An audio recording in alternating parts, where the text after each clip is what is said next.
आजमगढ़ में अल्पसंख्यक विभाग पर दाग लगी है। 301 मदरसे जहां मानक विहीन मिले, वहीं एसआईटी ने जांच के बाद शासन को रिपोर्ट सौंप दिया है। आजमगढ़ के अल्पसंख्यक कल्याण विभाग पर एक और दाग लगा है। एसआईटी जांच में आजमगढ़ के 301 मदरसे जहां मानक विहीन पाए गए हैं, वहीं पूर्व की जांच में 313 मान्यता प्राप्त मदरसे मानक के विपरीत मिले थे, जिनको एक बार फिर अपने मानक में सुधार का मौका दिया गया था, जिसमें 12 गाइडलाइन के अनुरूप हुए। वहीं कई तो केवल कागज पर या घर के कमरे में चलते हुए मिले थे। कई अस्तित्व विहीन मदरसों को मदरसा आधुनिकीकरण योजना के तहत सरकारी धन के भुगतान की भी बात सामने आई थी। फर्जी अभिलेखों के माध्यम से 180 से ज्यादा मदरसों की डाटा विभागीय पोर्टल पर भी अपलोड किया गया। अस्तित्व मदरसों को मान्यता देने व वित्तीय लाभ पहुंचाने का आरोप है। आजमगढ़ में जिला अल्पसंख्यक कल्याण अधिकारी ने 4 मदरसों की पुनः जांच कराने की सिफारिश की गई है।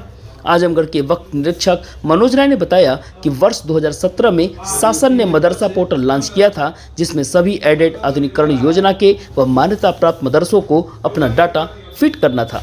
जनपद में 700 मदरसों ने अपना डाटा फीड किया है। आप देख रहे हैं आजमगढ़ ब्यूरो, अमन कुमार की रिपोर्ट। जो हमारे विभाग से मान्यता प्राप्त मदरसे थे, जिसमें एडेड आते हैं, आधुनिकीकरण योजना अंतर्गत जो मदरसे संचालित हैं और जो केवल मान्यता प्राप्त, तीनों श्रेणी जो मान्यता प्राप्त मदरसों की है, उन सबको माने मदरसा मैनेजमेंट को पोर्टल पर अपनी सारी सूचनाएं जो है फीड करनी थी, अपलोड करनी थी। अपलोड करने के बाद वो अपने लॉगिन से लॉग करते तो फिर वो डीएमओ लॉगिन, जिला अल्पसंख्यक कल्याण अधिकारी के लॉगिन पे आते। उसको जो है हमारे यहाँ से हर ज़िले में सत्यापन करना था, प्रत्येक मदरसा का स्थलीय सत्यापन प्लस अभिलेखीय सत्यापन, और उसके बाद जो है जिला अल्पसंख्यक कल्याण अधिकारी को अपनी डिजिटल साइन से उन मदरसों को पोर्टल पे लॉक करना था।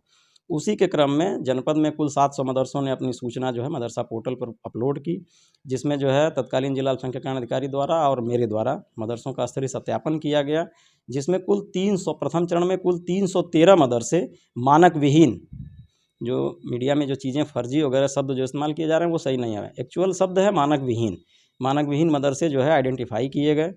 फिर दूसरे चरण में वर्ष 18 में अगस्त सितंबर में 15 दिन या 20 दिन के लिए फिर पोर्टल खुला।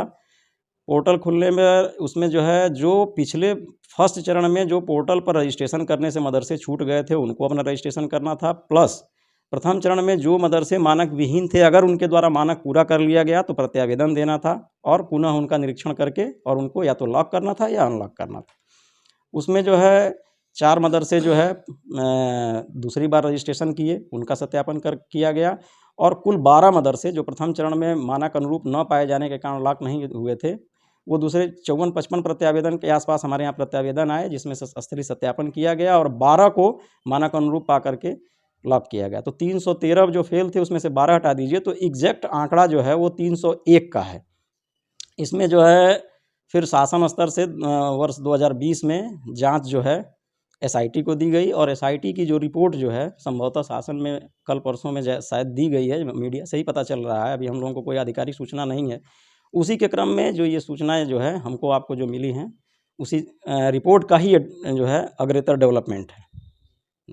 इसका मतलब कि आजमगढ़ में जो 3 से हाँ वो मानक विहीन थे और उनको पोर्टल पे लॉक नहीं किया गया, और वर्ष 2017 से उन मदरसों उन संस्थाओं से मानक विहीन थे और उनको पोर्टल पे लॉक नहीं किया गया, और वर्ष 2017 से उन मदरसों उन संस्थाओं से विभाग का कोई एक तरह से कह लीजिए कि संबंध नहीं है, क्योंकि वो पोर्टल पर 387 लाख है, वही विभाग के लिए आज मदरसे हैं, और वर्ष 2017 से पोर्टल पर मानक अनुरूप न पाए जाने के कारण उनको किसी तरह की विभागीय सुविधा सेवा जो है नहीं दी जा रही है। न तो वहाँ कई स्कॉलरशिप हम देते हैं, न ही जो उसमें आधुनिकीकरण योजना से आच्छादित मदरसे थे उनके जो 3 टीचरों को जो मानदेय दिया जाता है विभाग से, न तो हम वो दे रहे हैं। इन मदरसों में कुल कितने छात्र हैं, संख्या आपको आइडिया? ये जो मदरसे जो मानक विहीन, अब जैसे उसके 17 के पहले जो लोग जो है थे यहाँ, हम लोग तो जुलाई 17 में यहाँ आए, उसी के बाद जांच हुई।